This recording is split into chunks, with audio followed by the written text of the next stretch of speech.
Well, hello everybody.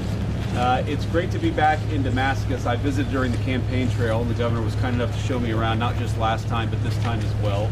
As you all know, I love the Appalachian region of our country, especially this particular part. It's beautiful, the people are kind and friendly, and they've got a great community here, but obviously got slammed very hard by the hurricane, and I think unfortunately, while the people have done an incredible job at rebuilding this community, they have not had a federal government that's really been on their side.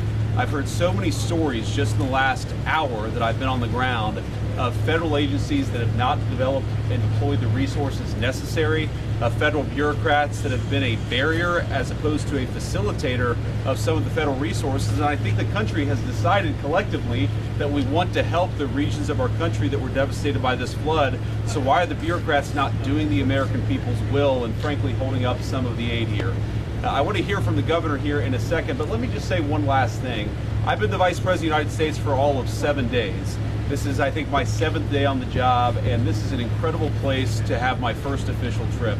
I heard so many good stories of good people helping their neighbors rebuild, of a woman at a church helping an elderly woman clean off photographs that were destroyed by or at least damaged by the flood, of people who have volunteered their time, have come out of retirement, volunteered and donated their money to help people rebuild or fix houses. This is just an incredible place with incredible people, and I'm honored to be the Vice President of a country that's as kind and generous as the people here in Damascus. So we're going to try to make sure the federal government does right by them, and I'm going to go back to Washington with that message and that directive from the people here on the ground in Damascus. It's great to be here, and let me just say one final thing. They are very, very, I think, blessed to have one hell of a governor in Glenn Youngkin. Thank you, Governor. Bless you, sir. Yeah. Bless you, sir. First of all, welcome to Virginia. And we're just so honored to have you here. And Mr. Vice President, thank you for keeping your word. Yep. When you were here in October, right after this devastating hurricane, you said you'd be back. And we are so honored that this is your first official visit. And so thank you. The words that the Vice President shared are so accurate. This community withstood a devastating storm. Where we are standing was literally deep, deep, deep with water, with mud. Businesses were washed away, houses were washed away, and the community has responded. And we find ourselves now looking back in awe of the heroes that's had over 100 swiftwater rescues that saved lives, of the communities that came together and said, we're going to rebuild together. But what we also see is the federal government has really ground to a halt in getting the resources to us. There was a very large CR passed with a lot of disaster funding in it, and that money needs to flow. And what I so appreciate is the Vice President and the President understand that the funds are available, but the funds have to get to the people to use them. And so we are ready. We are already rebuilding homes. We are already rebuilding businesses. We are ready to work as your prototype project on how to do this in an accelerated way. And I think everybody here is encouraged to hear the Vice President's word that we're going to go to work together in order to streamline these processes, to get the bureaucracy and the red tape out of the way so that Virginians and Tennesseans and North Carolinians and South Carolinians and Georgians and the folks in Florida can get the resources that we need. And particularly as we see the devastating fires in California, there's another process there to be had. So, Mr. Vice President, I cannot tell you what it means to this community, to Southwest Virginia, to Virginia as a whole, for you to be here and to work with us to make sure that when we are rebuilding in a way that everybody in the nation can say, that's the way to do it. Absolutely. That's the way to do it. Great. We'll take a few questions, guys. Yeah. Mr. Vice President, one of the things that I've heard from people that have been affected by Helene is they knew that there was a potential of maybe a flood not to this magnitude, but they couldn't afford flood insurance even if they wanted to. Sure. Is there anything that your administration is doing to maybe lower some of those insurance costs? Well, first of all, as the governor said, the most important thing that we're doing is trying to pick up and fill the gap where the insurance isn't necessarily available. And there's been about $4 billion that's been earmarked for the state of Virginia. Only about $47 million has actually been delivered or even promised to be delivered to the state of Virginia. So really what we're going to have to do where there are major gaps in flood insurance is to ensure that the people's government is actually helping people rebuild and recover after these terrible floods actually happen. Yes, there are things that we can do to make flood insurance more available. I think there's some regulatory changes that we can engage in, but the most important immediate thing that people here need is help recovering, help rebuilding, and that's what we're going to do.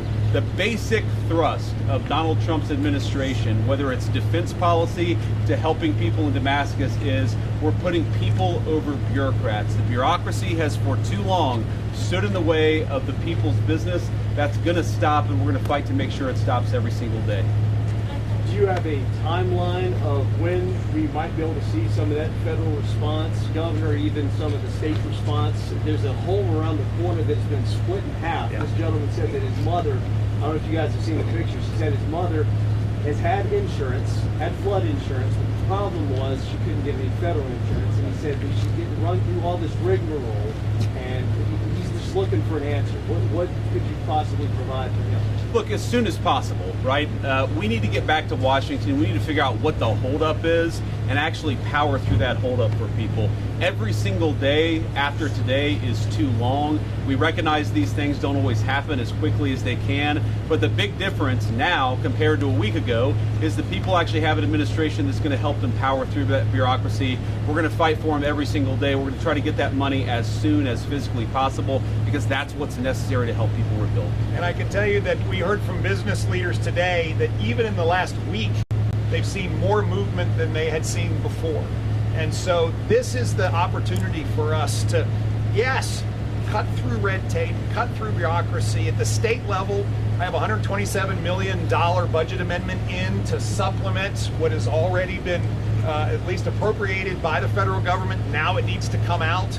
And this is a sprint because as the vice president said, folks can't wait. They've been waiting for 4 months since this storm, and they don't need to wait another day. Absolutely. Anybody over here? Ma'am. Yes. In 7 days of being in office, you have been to 2/3 of all of this devastation. And I want to ask you about East Tennessee being part of the funding to help people. I know a lot of people are appreciative, and we want to know if East Tennessee is going to be a part of that and how this is going to energize, how you're going to energize the communities who have been great in helping each other. Yes, ma'am. So I actually met with a congresswoman from East Tennessee this morning, actually, when we landed. Obviously, we landed actually in Tennessee and then drove here to Virginia. Look, we recognize that while most of the attention from Helene is focused on North Carolina in particular, and to be clear, there's a lot of devastation in North Carolina. There's also a lot of devastation here in Virginia and also in East Tennessee. So our promise and our focus is going to be on leaving no American behind. That includes those in Tennessee and certainly here in Damascus. Mr. Vice President, can you preview at all what some of the specific changes you'd like to see with regard to FEMA's response? And does that include possibly eliminating the agency as the president has suggested? Well, so first of all, it's not just FEMA, right? There's Housing and Urban Development, there's the Department of Agriculture. There's a lot of different agencies that are coordinating a response to this particular problem.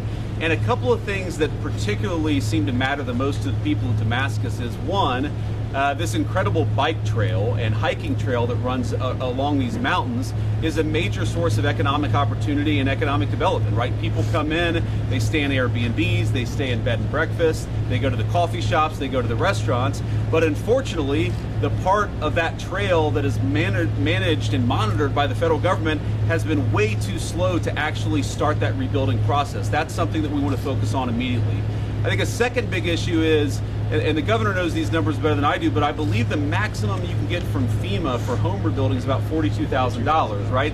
The average amount of damage, as I heard today, is about $130,000, right? So that's a massive, $80,000, $90,000 shortfall that we need to make sure that other parts of the federal government are fixing. Now, to be clear, the continuing resolution that was passed just a few weeks ago actually does have the resources to fill that gap, but only if the bureaucrats get out of the way and actually make sure that people get the money that they're entitled to, that the American people have decided that we want to contribute and we want to fund this incredible redevelopment, but it's got to happen quicker than it's been happening with the bureaucracy in Washington.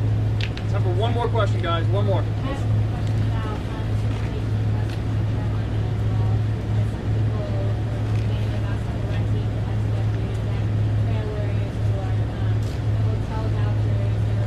Yep.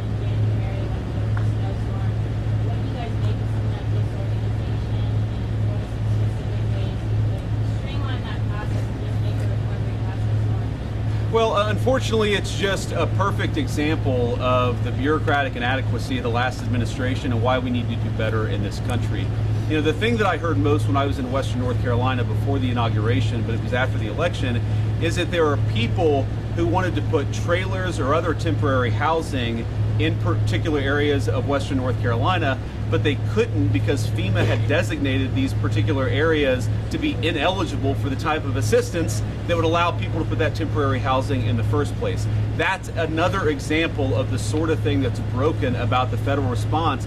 And it's actually, you know, when you have such great governors like Lynn Youngkin and you talk to people and it's like the local government's working, the state government is working as hard as it can, the local communities and the nonprofits and the churches are working at breakneck speed, and yet you have the federal government out there, the biggest institution with the most money that's not doing its job. It just drives home how much better we can do. And I think one of the takeaways of just my time the last week being the people's vice president is they should have higher expectations for their federal government. I talk to so many people who will say, in effect, well, it's the federal government, oh, the bureaucracy, oh, the red tape. No. The bureaucracy and the red tape is not an excuse for the government to not do its job. We're not going to be perfect. We never will be. Government is as fallible as the people who run it, but we can do a heck of a lot better than we have over the last few years, and that is something that President Trump and I are committed to doing. And let me just leave you with one final thought. I know that a lot of the people watching in the local news, look, this is a part of our country, Appalachia, Virginia, that has been ignored and left behind for decades, for generations in this country.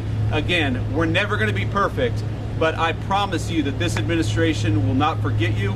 We love you, we're rooting for you, and we want to be part of this incredible recovery here in Southwestern Virginia. God bless you guys. Thanks for being here. Yeah, good to see you, man. Thanks for Traveling press. Everybody in the press pool, we gotta get you guys in advance quickly.